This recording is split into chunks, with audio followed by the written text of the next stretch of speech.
नमस्कार मित्रों, आपके अपने YouTube चैनल संस्कृत रिस्कुलम में आपका हार्दिक स्वागत है। आज हम आपके लिए लेकर के आए हैं कुछ प्रत्यय जो सीटेट, यूपीटेट और सुपर टेट के लिए बहुत ही अनिवार्य होते हैं और उनमें से आज हम 2 प्रत्यय आपको पढ़ाएँगे। कुछ प्रत्यय इससे पहले हम पढ़ा चुके हैं और शेष अगले वीडियो में आपको प्राप्त होंगे। उम्मीद करते हैं जो पिछले वीडियो आपने प्रत्यय के देखे होंगे, उससे आपको परीक्षा में प्रश्न हल करने के लिए बहुत ही आसानी हो जाएगी। तो आज हम आपके लिए 2 प्रत्यय लेकर के आए हैं, जिसमें पहला प्रत्यय है तुमुन प्रत्यय और दूसरा प्रत्यय है तिन प्रत्यय। ये तुमुन और तिन प्रत्यय देखने में बहुत आसान है, मतलब इसको समझने में बहुत आसान है और परीक्षा में बहुत ही उपयोगी हैं। जितने ये आसान है उतने ज़्यादा उपयोगी हैं।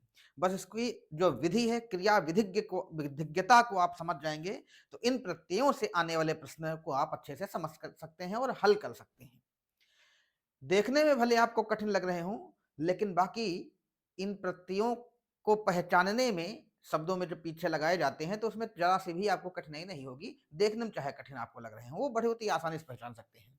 तो पहला प्रत्यय है तुमुन प्रत्यय और दूसरा प्रत्यय है तिन प्रत्यय। जैसा कि आपको पता है कि संस्कृत के जो प्रत्यय होते हैं वो धातुओं या शब्दों में नहीं जुड़ते, बल्कि प्रत्ययांश से जुड़ते हैं। प्रत्ययों के कुछ अंश जोड़े जाते हैं। हिंदी में जबकि पूरा प्रत्यय जोड़ दिया जाता है, इसलिए हिंदी के सरल लगते हैं, संस्कृत के कठिन लगते हैं। तो आज इन दोनों प्रत्ययों में हम उन प्रत्यांशों की चर्चा करेंगे और उन शब्दांशों को बताएंगे जिनसे आप इन प्रत्ययों से बने हुए शब्दों को पहचान सकते हैं। तो सबसे पहले हम आपको लेकर के चलते हैं तुमुन प्रत्यय की ओर, और ये तुमुन प्रत्यय आपको पहचानना है। अगर शब्द पीछे लगाया जाए तो किस तरह से आप पहचानेंगे तुमुन प्रत्यय, उसकी चर्चा करते हैं। ठीक है, पहला प्रत्यय कौन सा प्रत्यय है? तुमुन प्रत्यय। तुमुन प्रत्यय है। अब तुमुन प्रत्यय का नाम तुमुन है, लेकिन ये इसका जो प्रत्यांश जो शब्द में जुड़ता है, धातु में जुड़ता है, वो क्या है? वो है तुम। ऐसे तुम अथवा तुम, ऐसे। अब यहां पर देखो माँ है और यही माँ एक मुनुस्वारा संधि होती है। अगर इस प्रत्यय के लगने के बाद, मतलब इस प्रत्यय से बने हुए शब्द के बाद संधि हो जाएगी ये, तो ये तुम का जो माँ है वो अनुस्वार बन जाएगा। इस तरह से चाहे तुम ऐसे लिखा हो या तुम ऐसे लिखा हो, दोनों कंडीशन में, दोनों स्थितियों में जो प्रत्यय होगा वो तुमुन प्रत्यय होगा। मतलब तुमुन प्रत्यय से जो शब्द निष्पन्न होते हैं उनके अंत में तुम ऐसे भी मिल सकता है और तुम ऐसे भी मिल सकता है।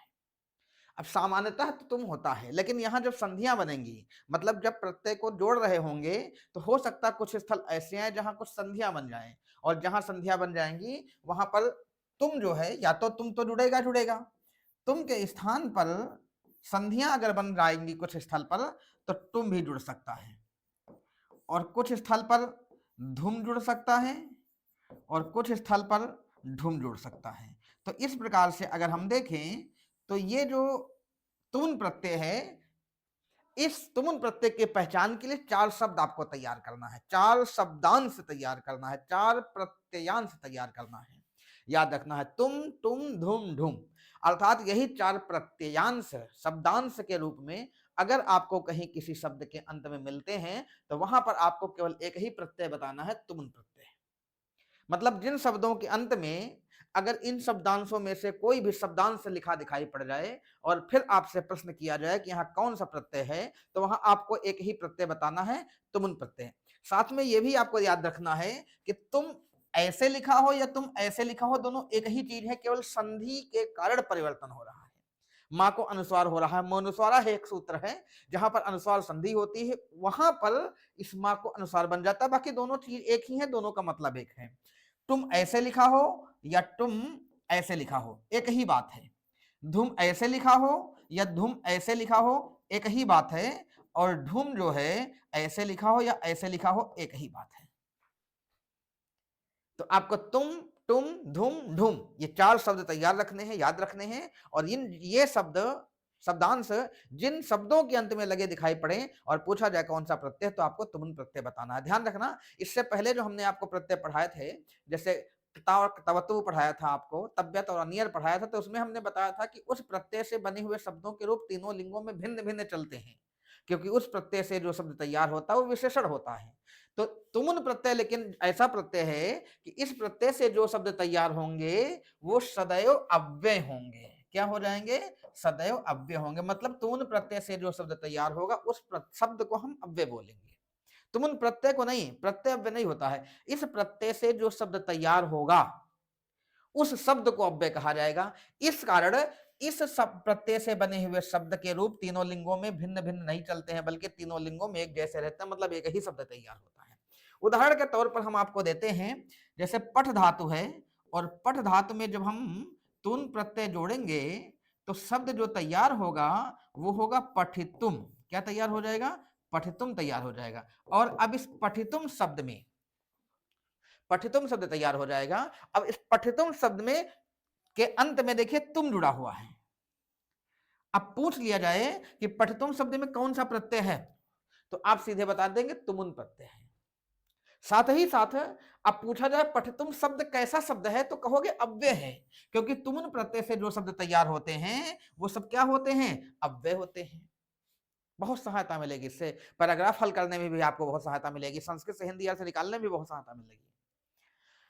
अब ये क्या शब्द है, ये अव्यय है, इसीलिए इसके रूप तीनों लिंगों में भिन्न भिन्न नहीं चलेंगे। अर्थात पठितुम पुल्लिंग, स्त्रीलिंग, नपुंसकलिंग, हर जगह पठितुम का पठितुम ही रहेगा, कोई परिवर्तन नहीं होगा। जैसे हमने कता प्रत्यय पढ़ाया था, उसमें आपको बताया था, इस वीडियो के डिस्क्रिप्शन में जितने भी हमने प्रत्यय पढ़ाए हैं उन सारे वीडियो की लिंक डाल देंगे, ताकि आप एक वीडियो, और ये हम करते हैं हर प्रत्यय में, हर प्रत्यय वाले वीडियो में, जो भी वीडियो हमारे प्रत्यय के होते हैं उसमें पुराने वीडियो की जो लिंक्स होते हैं वो सब डाल देते हैं, जिससे आप उस डिस्क्रिप्शन में जाकर के उनके वीडियो के लिंक के माध्यम से पुराने वीडियो भी देख सके प्रत्ययों के।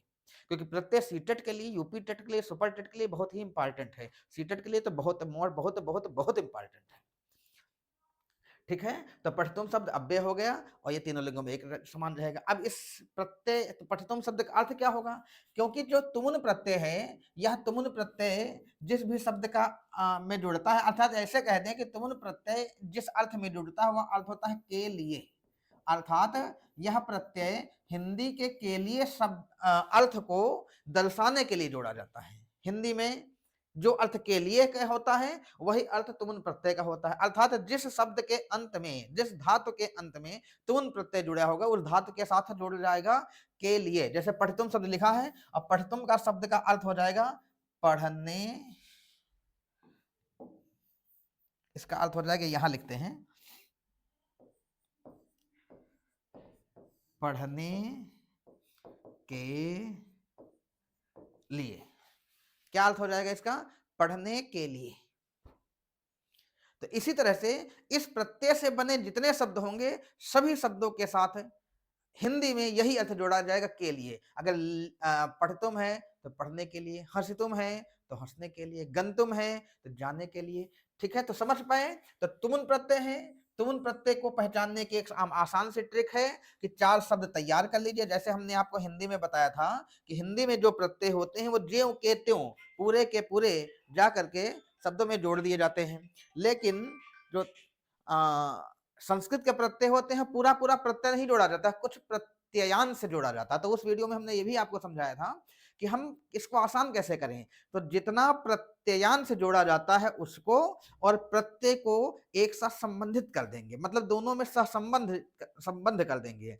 क्या जोड़ेंगे तो कौन सा प्रत्यय होगा, क्या जोड़ेंगे तो कौन सा प्रत्यय होगा, ऐसा जब हम आपस में सहसंबंध बना लेंगे तब फिर वहां पर हमको कोई समस्या नहीं होगी। ठीक है, जैसे अब आपको इन चारों शब्दों से तुमुन का संबंध स्थापित कर देना है, अर्थात तुम तुम धुम ढुम ये जहां पर जुड़ेंगे शब्द के अंत में दिखाई पड़ेंगे वहां तुमुन प्रत्यय होगा, ऐसा आपको संबंध एक दूसरे का संबंधित कर लेना है, एक दूसरे से संबंध बना लेना है। तो इस तरह आपको कोई भी कठिनाई का सामना नहीं करना पड़ेगा। ठीक है, अब तुम धुम धुम याद रखो, तुम धुम धुम, और साथ ही साथ में उसको हम ऐसे भी लिख सकते हैं। हिंदी अर्थ क्या होता है, के लिए, जिन शब्दों के अंत में तुमुन प्रत्यय जुड़ा होगा उसके साथ हिंदी में अर्थ जोड़ेंगे के लिए। इस प्रत्यय से जो शब्द तैयार होंगे क्या हो जाएंगे, अव्यय हो जाएंगे। अब इसके हम कुछ उदाहरण देते हैं, देखिए, चलिए उदाहरण देखिए इसके कुछ कौन कौन से उदाहरण हैं। सबसे पहले हम तुम का उदाहरण देते हैं। किसका उदाहरण देते हैं, तुम का उदाहरण जैसे है पठितुम, जैसे इसका उदाहरण है गंतुम, जैसे इसका उदाहरण है हंतुम, इसका उदाहरण है खादितुम, इसका उदाहरण है हंसितुम। बाकी और तमाम आपको उदाहरण देखने को मिलेंगे और सभी शब्दों में देखिए लिखा हुआ तुम तुम तुम तुम तुम। अगर हम इनको अनुस्वार के साथ लिख दें, जैसे लिखा हुआ है पठी तुम, ऐसे, तब भी वही अर्थ देगा। हुआ क्या है यहाँ, और अभी तो हम ऐसे लिख दिए हैं, ये कब होगा, ये तब होगा जब इसके बाद कोई व्यंजन आ जाएगा और वहां अनुस्वार सूत्र से अनुस्वार संधि बन जाएगी, तो ऐसे भी आपको लिखा दिखेगा, तब भी आप तुमुन प्रत्यय ही बताओगे, बिल्कुल भी किसी प्रकार का कोई भ्रम ना होने पाए। दूसरा उदाहरण देते हैं तुम का। तुम का उदाहरण क्या है? तुम का उदाहरण है सृष्टुम।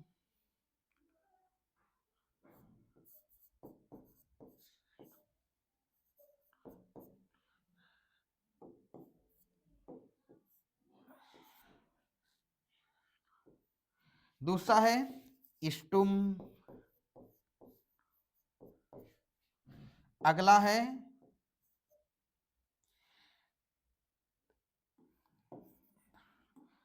दृष्टुम।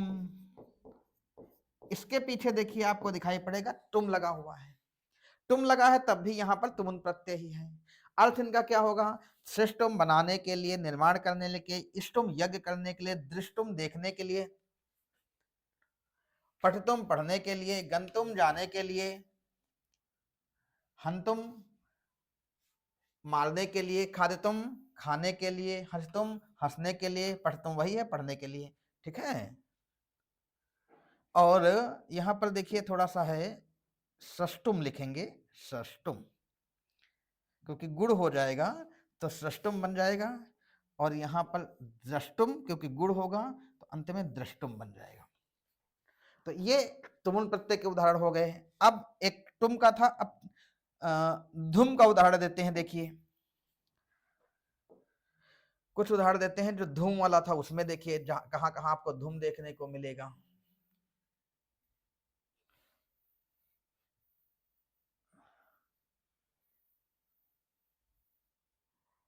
देखिए धूम वाले कुछ उदाहरण आपको देते हैं, जैसे बोधुम। अब देखो बोधुम में चाहे तो दाम में हलंत लगा आपको दिखाई पड़े, तो देखो यहाँ धूम दिख रहा है, या इन दोनों में अगर हम संयुक्त व्यंजन दोनों का बना देंगे तो बोधुम ऐसे भी हो जाएगा, दा के नीचे धा और बोधुम बन जाएगा। ठीक है।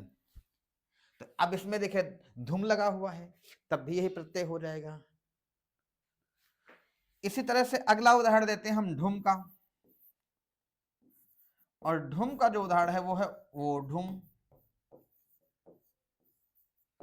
दूसरा है शोढुम। अब इनमें आपको ढुम देखने को मिल जाएगा। ठीक है। तो चार ही आपको देखने को शब्दांश मिलेंगे किसी शब्द के अंत में, तुमुन प्रत्यांत शब्दों के अंत में, अर्थात तुम तुम धुम ढुम अगर किसी शब्द के अंत में आपको लगा दिखे और पूछा जाए कौन सा प्रत्यय है, तो एक ही प्रत्यय का नाम लेना है, कौन सा? तुम प्रत्यय। एक बार इसको फिर से हम समझाते हैं थोड़ा सा। तुमुन प्रत्यांत जो शब्द होंगे उनके अंत में तुम धुम ढुम लगा दिखाई पड़ेगा, पहली बात। दूसरी बात, तुम प्रत्यय पूरा है लेकिन जुड़ता है केवल तुम, और ये जो परिवर्तन हो रहा है वो संधियों के कारण हो रहा है, मूलतः तुम ही है। तुम धुम ढुम जो दिख रहा है वो किसी न किसी संधि के कारण हो जा रहा है। अब चूंकि हमारा विषय इस समय प्रत्यय पढ़ाना है, इस वीडियो में प्रत्यय पढ़ाएंगे, इसलिए उन चीजों की चर्चा नहीं करेंगे कैसे हुआ, हम आपको संक्षेप में, संक्षिप्त के रूप में बता रहे हैं ताकि आपको ट्रिक के माध्यम से समझ में आ जाए। इसलिए हम ये 4 शब्दांश बता दे रहे हैं। जैसे आप हिंदी में समझते हो ता लगा होता है तो ता बताते हो, त्वा लगा होता है त्वा बताते हो, आहट लगा होता है आहट बताते हो, उस तरह हम आपको समझा रहे हैं कि तुम ठुम धुम ढुम लगा मिलेगा तो तुमुन बताना। हर प्रत्यय में इसी तरह आपको बताते चलते हैं। ठीक है। हम पहले भी बता चुके हैं, ट्रिक के माध्यम से आपको पढ़ाएंगे ताकि कम समय में ज्यादा सीख सको आप। फिर दूसरी बात, तुमुन प्रत्यय के इस प्रत्यय से बने हुए शब्द अव्यय होते हैं। अव्यय भी सीटेट में पूछे जाते हैं और इसलिए आपको जानना जरूरी है। और इस तरह के अव्ययों को प्रकीर्ण अव्यय के नाम से जाना जाता है। जो मूल अव्यय नहीं है वो किसी न किसी प्रत्यय या समास के तहत बनते हैं। जैसे अव्ययी भाव समास से जो शब्द तैयार होंगे वो अव्यय होंगे, क्योंकि उसका नाम ही अव्ययी भाव, मतलब जो अव्यय नहीं लेकिन अव्यय जैसा भाव देता है, इसलिए उसको भी अव्यय कहते हैं। त्वा लेप और तुमुन प्रत्यय से जो शब्द तैयार होंगे वो अव्यय होंगे, और इनका हिंदी अर्थ क्या होगा? के लिए।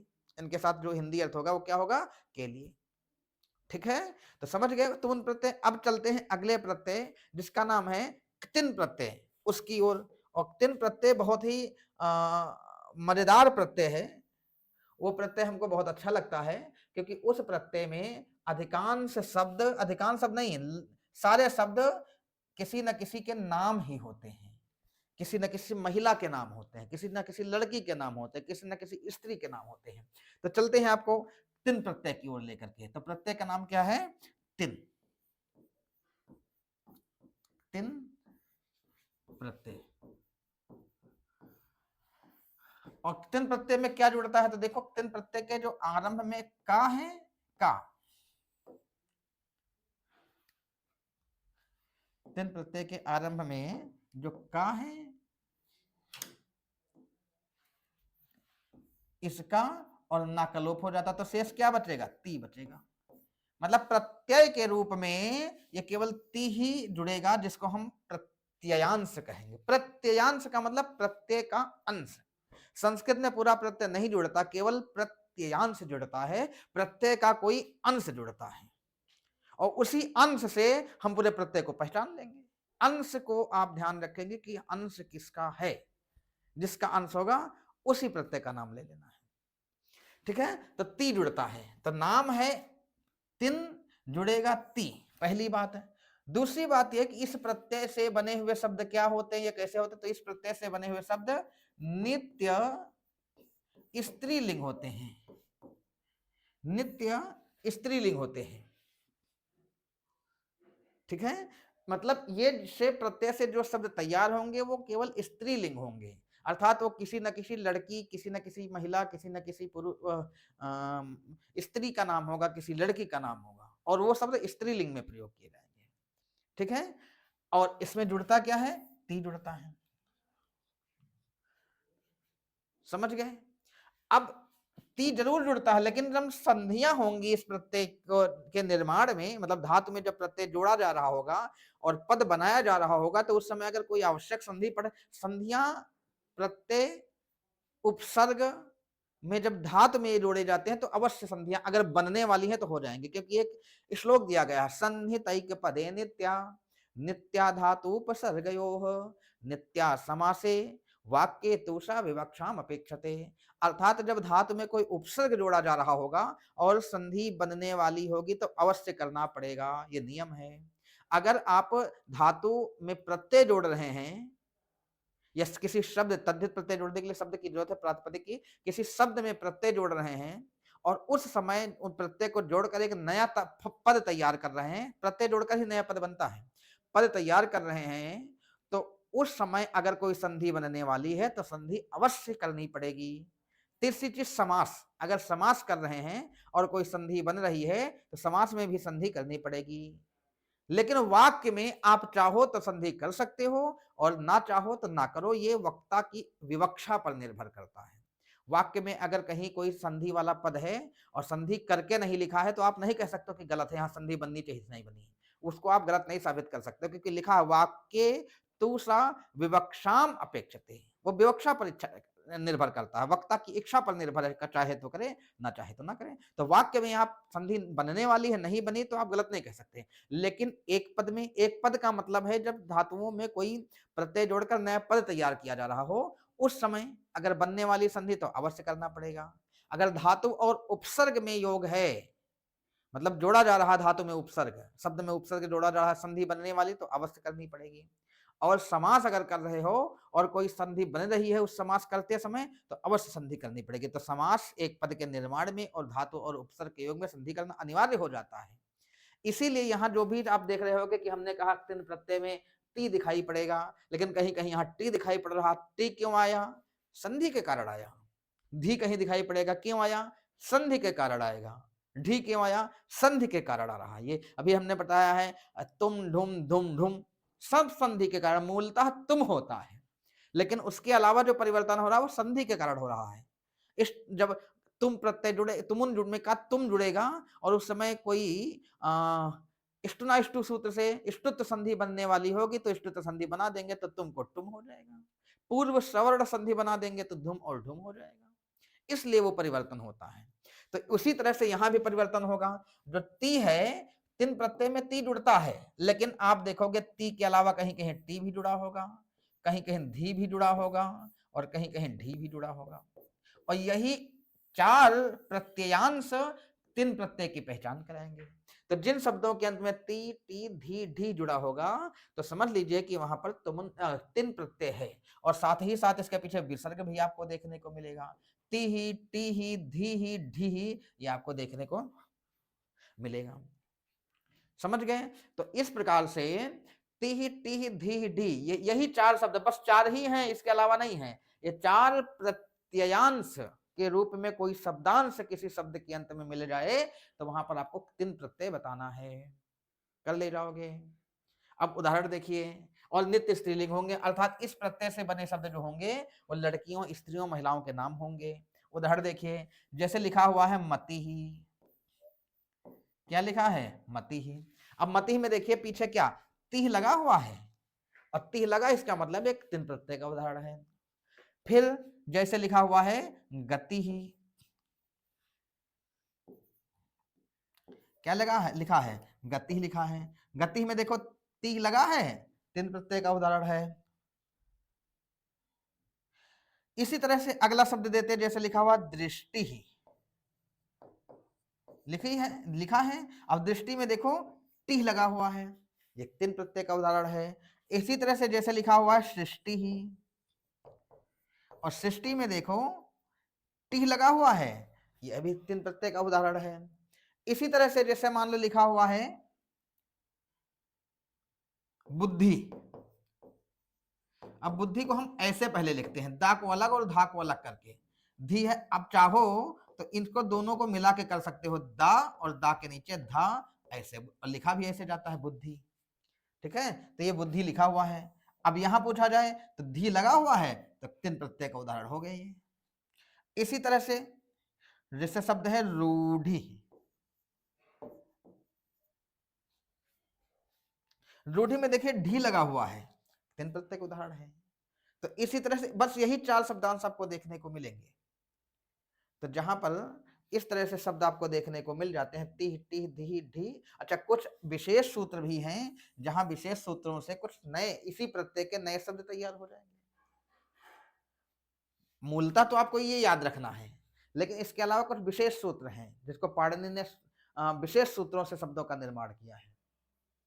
वहां पर भी जो है तिन प्रत्यय होता है, उसका उदाहरण देते हैं। उसमें विशेष करके है निह, और निह में भी सारे निह नहीं, केवल ग्लान शब्द में जो आता है ग्लानि, ग्लानि और म्लान शब्द में जो आता है ग्लानि और म्लानि, तो इस तरह ग्लानि और म्लानि में भी तिन प्रत्यय होगा। तो याद आपको ये रखना है, तिह, टिह, धी, ढी और ग्लानि, म्लानि। ये जो शब्दांश है, खास करके ये तो बहुत गूढ़ बात हो गई, सामान्यतः आप इनसे पहचान जाओगे। तिह, टिह, धी, ढी अगर किसी शब्द के अंत में लगा हुआ है, यह शब्दांश किसी शब्द के अंत में प्रत्ययांश के रूप में लगा हुआ है, और फिर पूछा जाता है कौन सा प्रत्यय है, तो आपको वहां केवल तिन प्रत्यय का नाम लेना है। समझ गए?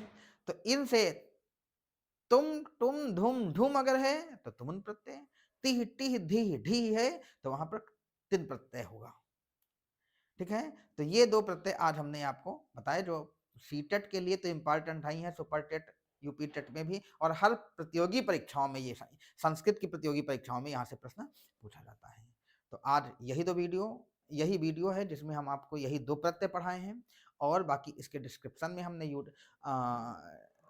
अन्य जो प्रत्यय के वीडियोज हैं उनके लिंक, और साथ ही साथ टेलीग्राम चैनल का लिंक भी डाल दिया है, जिससे आपको अगर नोट्स की जरूरत है, जो भी हम पीपीटी आदि पढ़ाते हैं, उन पीपीटी के जो पीडीएफ्स हैं, और उसके अलावा जो अन्य भी नोट्स हम तैयार करेंगे, वो सारे वहाँ टेलीग्राम चैनल में होंगे। आप लिंक के माध्यम से टेलीग्राम चैनल को ज्वाइन कर सकते हैं और वहाँ से नोट्स वगैरह डाउनलोड कर सकते हैं। ठीक है, तो आज की क्लास यहीं तक, मिलते हैं अगली क्लास में, तब तक के लिए धन्यवाद।